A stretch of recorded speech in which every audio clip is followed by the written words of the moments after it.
a successful businessman visits Padre Pio seeking help. Padre Pio makes several remarkable predictions that all come true, leaving the businessman in awe of the saint's spiritual gifts. Stay tuned. Welcome back to our YouTube channel, Following Padre Pio. If you're new to our channel, Padre Pio was a Capuchin friar, mystic, and miracle worker whose intercession is still very powerful and active today.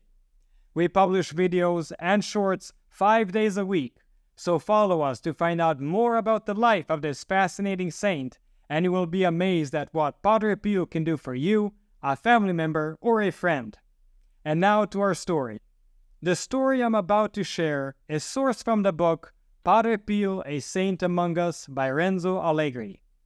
Within its pages, there is a fascinating testimony by one of Padre Pio's spiritual sons, Agide Finardi, who recounts how he came to meet Padre Pio and the remarkable predictions that came true. Listen to this. Before meeting Padre Pio, Mr. Finardi owned a small car company named Rondine that was based in Cortamaggiore in northern Italy. His swift cars, with a modern look for that time, had become a sensation. In 1946, he presented his cars at the Milan Car Fair, and orders poured in from all over the world.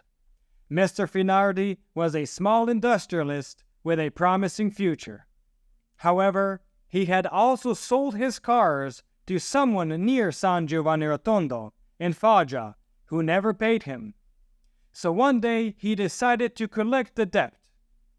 During his train journey to Foggia, Mr. Finardi met several people who were on a pilgrimage to visit Padre Pio. They spoke wonders about him, sparking Mr. Finardi's curiosity.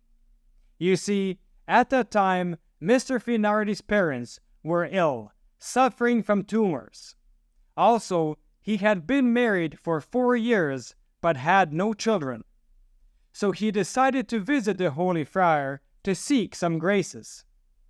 After setting things straight in Foggia, he made his way to San Giovanni Rotondo. He attended Padre Pio's early morning Mass and proceeded to confession. However, before he could speak a word, Padre Pio said, "You confessed yesterday morning." This was true. Mr. Finardi had confessed the day before in Foggia. So he requested to make a general confession. After confessing, Mr. Finardi shared his concerns about his parents and his deep sorrow over his inability to have children. Padre Pio listened compassionately and then responded, "You cannot go against the will of the Lord. Your mother will live for a few more months, your father for a few more years, and you will have a son whom you will name Pio, and you will start all your work from scratch." Mr. Finardi stood up to leave, but Padre Pio stopped him with a question. "Did you forget to give me something?" Indeed, before confession, he had prepared an offering and almost forgot to give it to Padre Pio. Needless to say, these experiences left a lasting impression on Mr. Finardi. When he returned home, he shared these predictions with his wife, and as time passed, they all came true exactly as Padre Pio had foretold. Mr. Finardi's mother died 3 months later. His father lived for 4 more years, and his wife became pregnant. 9 months later, she gave birth to a son, whom, of course, they named Pio. Due to family complications, following his mother's death, Mr. Finardi was forced to leave his home and close his car business. The fact that Padre Pio had predicted everything left a profound impression on him. He felt that Padre Pio was a mysterious being, both fascinating and intimidating. At that time, Mr. Finardi didn't have much faith. However, given the changes in his life and the challenges he faced, he returned to Padre Pio's presence in search of guidance.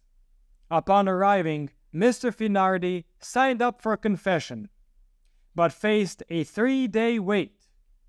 Impatience got the better of him. He attempted to jump ahead of others on the waiting list, and he succeeded. Nevertheless, when he knelt in the confessional, Padre Pio ordered in a stern tone, "Go away." But Mr. Finardi didn't want to move. So Padre Pio stood up and said, "If you don't want to go away, then I will." Mr. Finardi finally obeyed and returned to the church, where he was overcome by a fit of crying. He began to reflect. As he looked within himself, he saw his life empty, devoid of ideals, and recognized his mistakes, experiencing immense pain. He remained in that state for 3 days. On the 3rd day, he waited for Padre Pio on the stairs leading down to the sacristy. When he saw him, Mr. Finardi explained that he had to leave, but would do so only if Padre Pio had absolved him and forgiven his behavior. Padre Pio looked at him with tenderness and said softly, "It is easier for the world to do without the sun than for a Christian to do without Mass." Now, Padre Pio wasn't the only saint who emphasized the incredible importance of Mass. Saint John Vianney, a French priest who lived in the 19th century, also reminds us that in the Eucharist we receive something extraordinary. He said, "There is nothing so great as the Eucharist. If God had something more precious, He would have given it to us. And if we really understood the Mass, we would die of joy." Now back to Padre Pio and Mr. Finardi. Then, with a clenched fist, Padre Pio struck Mr. Finardi. Surprisingly, that display of harshness proved beneficial. It awakened Mr. Finardi's soul and made him understand the profound importance of spiritual matters. From that day forward, Mr. Finardi changed his life. He never missed Sunday Mass, and whenever possible, he attended Mass on weekdays as well. Mr. Finardi returned to San Giovanni Rotondo on numerous occasions, sometimes staying for 3 or 4 consecutive weeks. He had learned to pay attention to everything happening around him, realizing that living next to Padre Pio meant living in a world beyond the normal rules. For Padre Pio, there were no barriers of space or time. He knew everything. End of story. Thank you for listening. Please do share this video to help our channel grow. And please, give our channel a boost by continuing to watch another video. This will help with the YouTube algorithm. I have recommended some videos especially chosen for you on the end screen. Or just click on one of the links in the description below for a full selection of great Padre Pio stories or our playlist, Padre Pio Thoughts for the Day. And don't forget to enroll your Mass intentions for next Friday's Padre Pio Holy Mass. You will find a link in the description below. And stay tuned for the next video on the life of Padre Pio.